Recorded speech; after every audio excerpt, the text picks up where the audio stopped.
we're going to be presenting Divinity Original Sin. It's a party-based RPG that you can play in single player and in multiplayer. In single player, you control all the party members. You can tell the AI to control them for you, or you can control them separately. We're showing the game now in multiplayer, and Benoit has joined me to play with the girl, the character, female character. Okay, we're giving these guys background stories because we have a story to tell. So a story for us is important. So she starts out as a mystic that has been returned to life recently, and I'm playing with a male character. And his story is that he's a condemned warrior who for the last couple of years has been tortured and has been in pain, etc. So they have their own personal agendas, but this background story doesn't mean that you can't choose whatever, that this background story doesn't mean that you cannot choose what you want to. So you still have the freedom to role play it as you see it fit. You can still react to the world and to the people that live in it as you like. So they're going to find out what they have to do with each other along the way in the story. And what brings them together right now is that they're the only ones on the good side, the only two on the good side that can control and use and resist source magic. Source magic is a new type of magic that the orcs are using to take over the world. But we can also use it. For instance, Benoit can make it rain. There's a lot more that we can do thanks to source magic, and it involves the 4 elements of nature. Now it's just silly standing in a puddle and being wet and all those things, but in combat it's really handy. We'll see that later on. Original Sin is heavily inspired on the very first in the Divinity series, Divine Divinity. For instance, you see that it's top down. There's other things that we're stealing from our own game because we know that we did a lot of things right in that first game. So for us it's a bit of going back there and taking everything that's good from that game and bringing it over again. So in a Divinity game, you have to be able to interact with everything in the world as long as it's not too heavy or not nailed to the ground. You have to be able to pick it up and use it and move it around, and in multiplayer it's even more fun. So I'm picking up a couple of mushrooms and we toyed around with those barrels a bit. We're now in the middle of a quest of finding Robert, and Robert is apparently the guy who's responsible for creating mechanically enhanced undead creatures.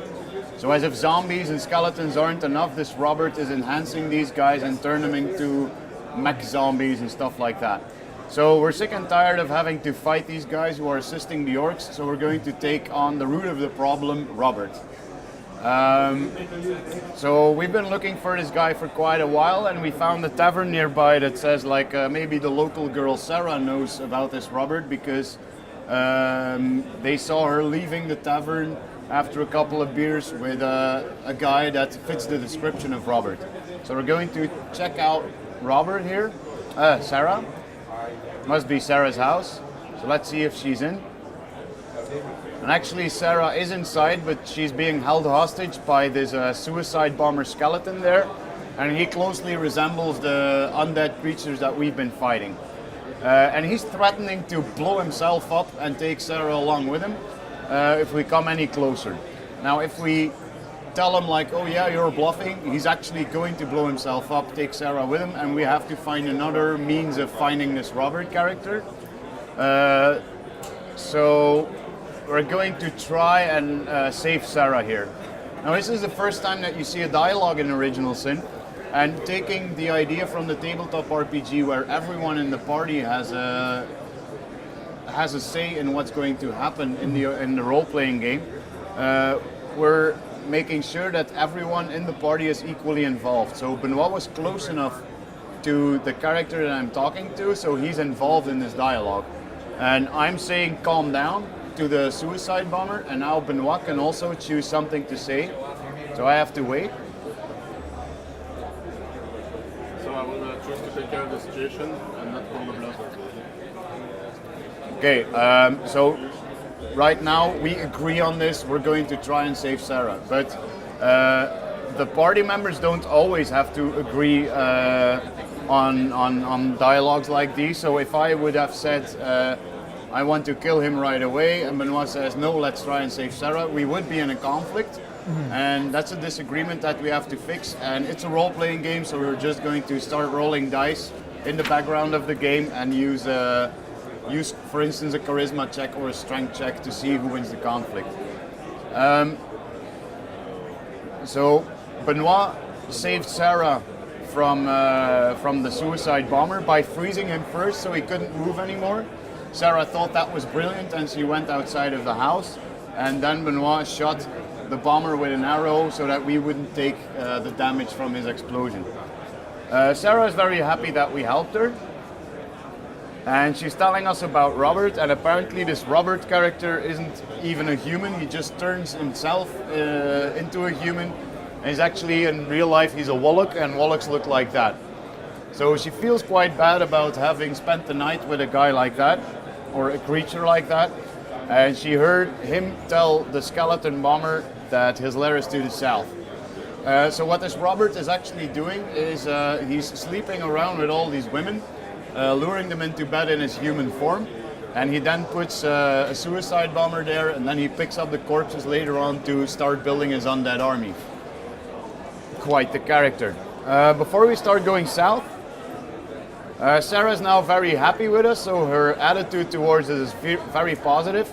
But if I start messing around with the stuff in her house, she's going to like us a bit less because we're moving stuff around, and I don't just come into your house and do that either.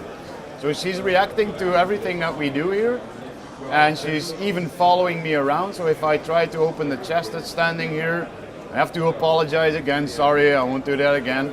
And her attitude is now -15, so she really doesn't like me anymore. However, while I'm in this room, she can't see Benoit over there, and Benoit can do whatever he wants. He just stole her broom. He can even equip the broom, because it's a Divinity game. You have to be able to use or move or interact with all the items here. So she didn't see that. On the other hand, if I try to steal this apple here, I either have to give it back to her because she saw me stealing it, or I have to fight her for it. So I can choose to fight Sarah over an apple if I want to. Now combat has started. You'll see that I have all the time in the world to do this because combat is turn-based in Original Sin. We'll see that later on because Sarah really isn't much of a threat because I'll probably kill her in one hit. So there that goes. So I murdered Sarah over an apple. But I really thought that the apple was important because I want to show you something. So all the items here in this house, I can pick them up, I can move them, and I can combine them. What do I mean by combining? For instance, I picked up a couple of mushrooms earlier on. If I come here, if I eat one of them, because mushrooms can be okay, but apparently it's not. It poisoned me. That gives me an idea. I can use that poisonous mushroom on my sword, and then I created a poison sword, which will do poison damage when I fight with it. And if I'm poisoned, a health potion doesn't fix that, but if I combine the apple with the health potion, apples are good for you, I created a detox potion. So if I poison myself again and drink the detox potion, it fixes me again. So that's a couple of examples of item combinations. So there's going to be dozens of those, and we're going to put books and notes and recipes and dialogues in there that tell the player to experiment with all that stuff. We're on our way to find this Robert guy to the south. But first, apparently, Benoit wants to have a chat with me because he's got this exclamation mark above his head. And once in a while you'll be able to talk to party members like this, which is like context sensitive. We just met this Sarah, she's been sleeping around with humans and Wallachs, and we can give our idea about that and our opinion. And Benoit says she's just enjoying herself, and I can call her a common strumpet in the street, and I think it's revolting. And Benoit then basically calls me a girl because I didn't agree with him.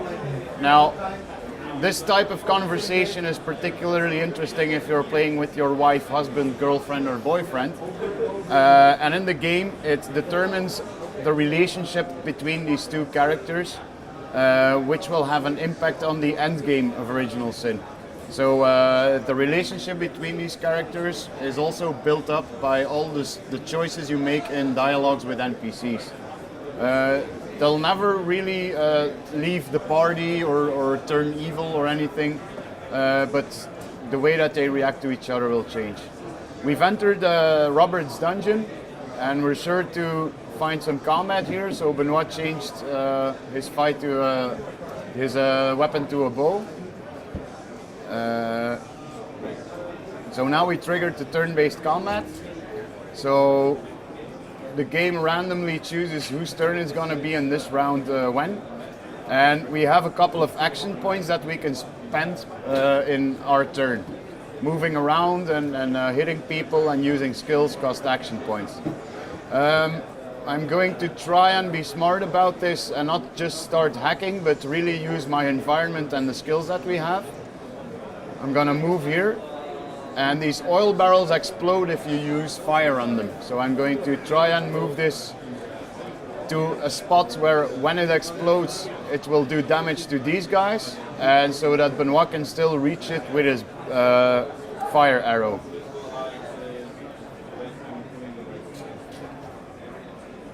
So he shot the oil barrel, it exploded, put those guys on fire, and now they barely have any hit points left, and it's really easy to win the fight.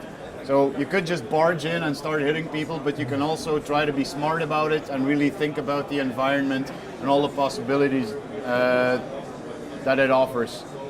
If you smash an oil barrel without using fire, it will create an oil surface. And then if you use fire on the oil surface, it'll turn into lava. People standing in lava will also take fire damage. So instead of having like, we're not creating a chess game here, we're trying to make turn-based gaming fun again, because for instance it allows us to use really cool animations, but also to hand place these combat moments more like challenges, so that people kind of think about it. And we're going to allow people, of course, to play as they want, but it's always a bit cooler if you think about it. You'll see that in the next fight. Another thing we're doing is unlocking certain dialogue options according to your stats. So because we have a high charisma, we can talk these guys into blowing themselves up without involving us. So we're going to tell them that it's their destiny to blow themselves up, so why involve us? This guy doesn't agree, but it's a bit too late because the other guys are already exploding. And so we won this combat without actually having to do anything and without taking damage. So for some combat moments it'll be possible to talk your way out of it, or to talk people into doing funny stuff like this. Plus we unlock certain dialogue options according to your stats. We can see a big battle coming up, so Benoit is approaching this from the left, and I'm more of a tank kind of guy with this guy, so I approach it just up front. And the guy in the middle here appears to be Robert, and we're going to start killing him because we don't want to fight mechanized undead anymore. So for instance, the huge robot here completely out-levels us. We're also completely outnumbered. So again, by using my skills and the environment, I'm going to try and take out 5 or maybe 6 enemies here by shooting a fireball at the oil barrels down there, which should create a chain reaction, which it did. So everything ignited everything, and everyone's on fire here, even me, which isn't that interesting. So with just 3 action points, I killed 5 guys. And I'm going to make sure that this big robot here is not able to charge us, because he needs 1 round to charge up, and in the next round he has this devastating attack move, and I don't want him to get there because he'll probably kill us almost immediately. So I'm going to stun him with electricity. He's standing in a puddle of water here, and I can electrify the water, which electrifies him, and now he's stunned for a couple of rounds. Benoit is going to tip the scales of the fight by summoning an elemental so that we have an extra party member. And he has to control the elemental now, and it's the girl's turn. I know it's the elemental's turn.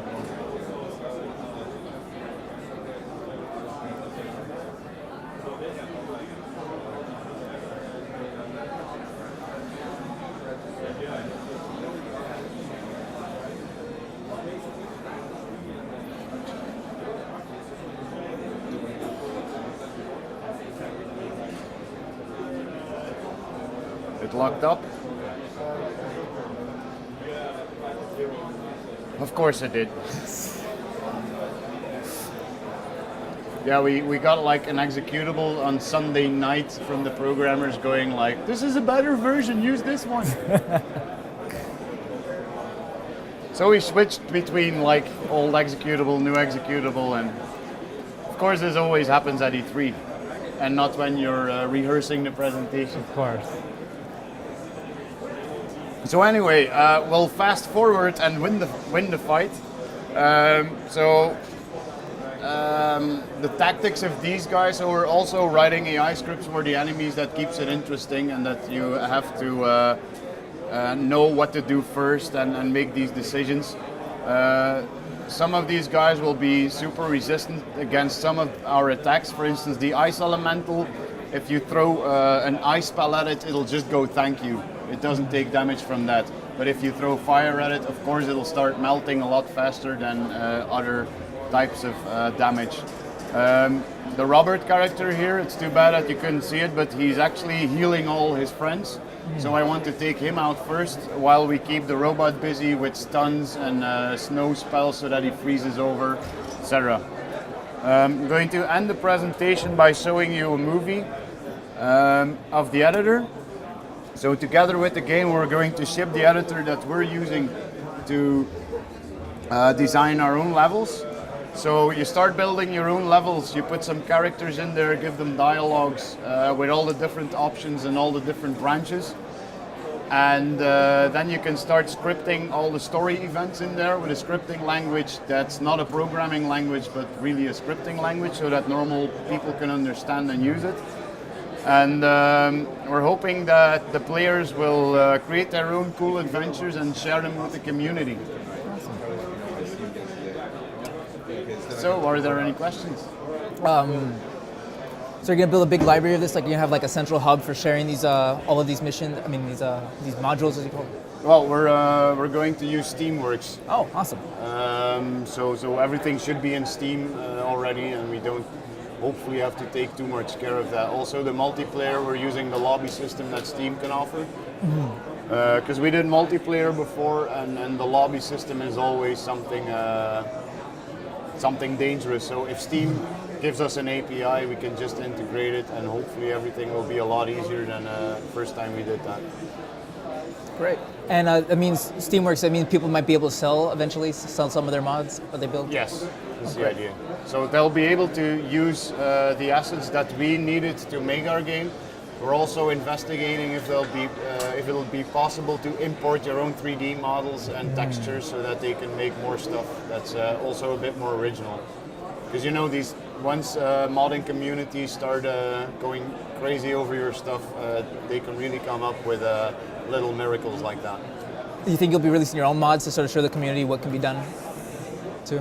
Excuse me? Will you be releasing your own individual mods to show the community what you can be done?